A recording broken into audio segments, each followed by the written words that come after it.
Africa. The heart of civilization, our history, our home. No land can match the vast diversity, ingenuity, society, and history of this land of beginnings. The future of Africa is brighter than anyone can imagine, and this brightness illuminates the restoration of her past.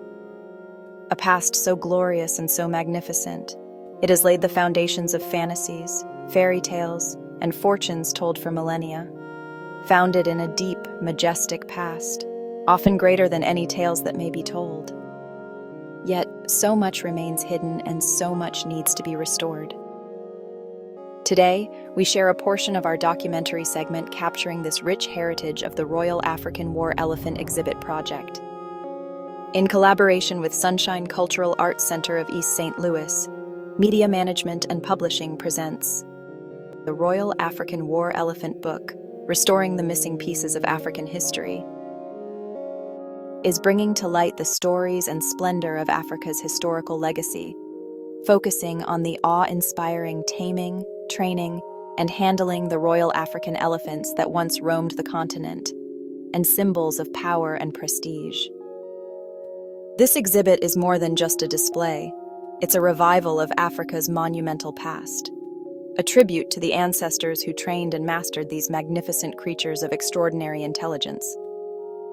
Let's understand what this brand project is all about, guided by the curation of Marquette J. Ivy, the author and visionary behind this project. Join us as we step into a world where history and heritage converge to create an unforgettable narrative.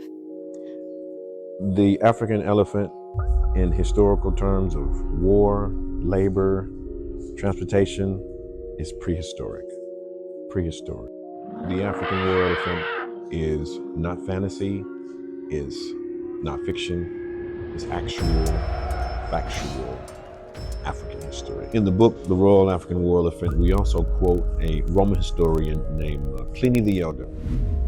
Pliny the Elder, 69 A.D., Natural Histories. Africa captures elephants by means of pitfalls. When an elephant straying from the herd falls into one of these, all the rest at once collect branches of trees and roll down rocks, and construct ramps, exerting every effort in the attempt to get it out.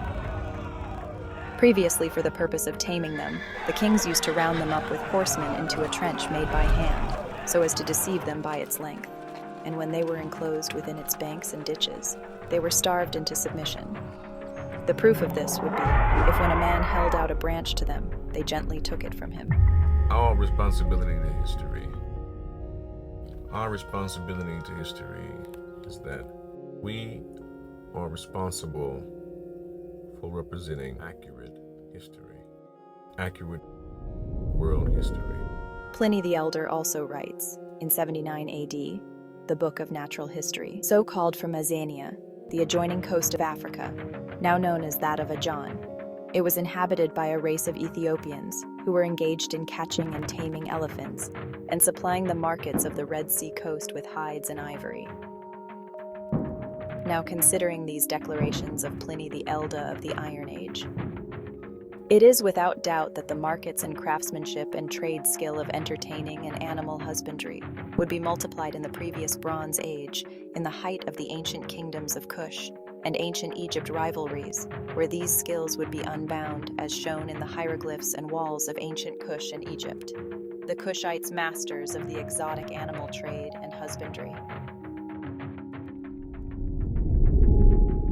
Empire in itself is an expansion of territory and military force.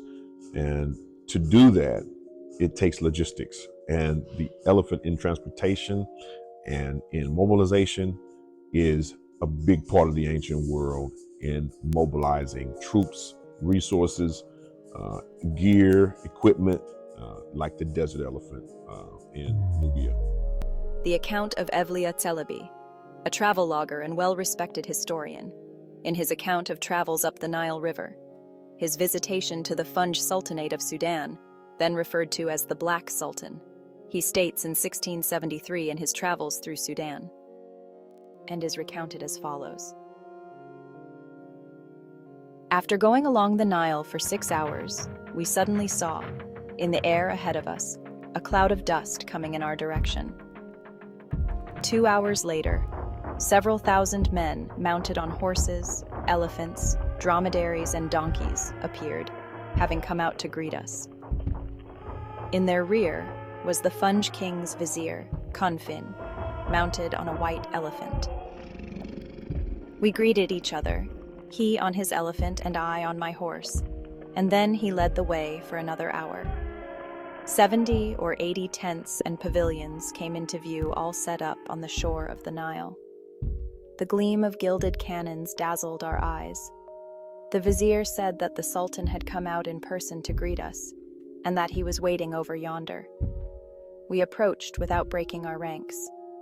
Then, leaving all the gifts behind and neck by neck with the Qadi of Berberistan, I rode up to his pavilion and dismounted just below the mosquito netting. As I approached with both hands at my breast, in accordance with protocol, he rose from his place and came to greet me. "Al-salamu alaykum, O Sultan of Sudan," said I, humbly and quietly. "Wa alaykum al-salam, O servant of the House of Osman," he replied. He took my hand. Hand in hand, we kissed and smiled at one another. For too long, the richness of this history has been omitted from early history studies. Stories of innovation, of powerful empires, and of deep cultural connections have not been lost or forgotten, but systematically buried. Preserving African history is not just about remembering the past.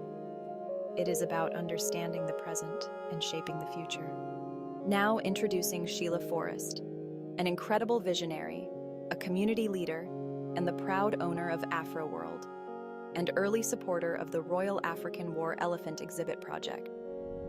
My name is Sheila Forrest, and I'm the president of AfroWorld. We've been in business since 1970. And I think that if we don't talk about these things, that our community will never learn about those things. It's our responsibility. So our community is our responsibility. I just heard someone say every 100 years, there's a group of people that are born together and live together. So this is our time to talk about our future. There is a need for the Royal Elephant Project, particularly because it's something that a lot of us really don't know about. How will they know if we don't share where we come from, where we're going, and how we got here? I believe that our culture is a very vital part in making the world, not just this little community, but the world, an amazing place. And it's looking good. We're going to stay positive. Thank you for joining us on this remarkable journey. We invite you to immerse yourself in the history and to contribute to the preservation and celebration of our shared heritage. Stay tuned as we unfold the chapters of this exhibit, unveiling the splendor of Africa's royal war elephants and the legacy they left behind. Your support and engagement are vital as we honor the past and build a bridge to a future rich with the wisdom and strength of our ancestors.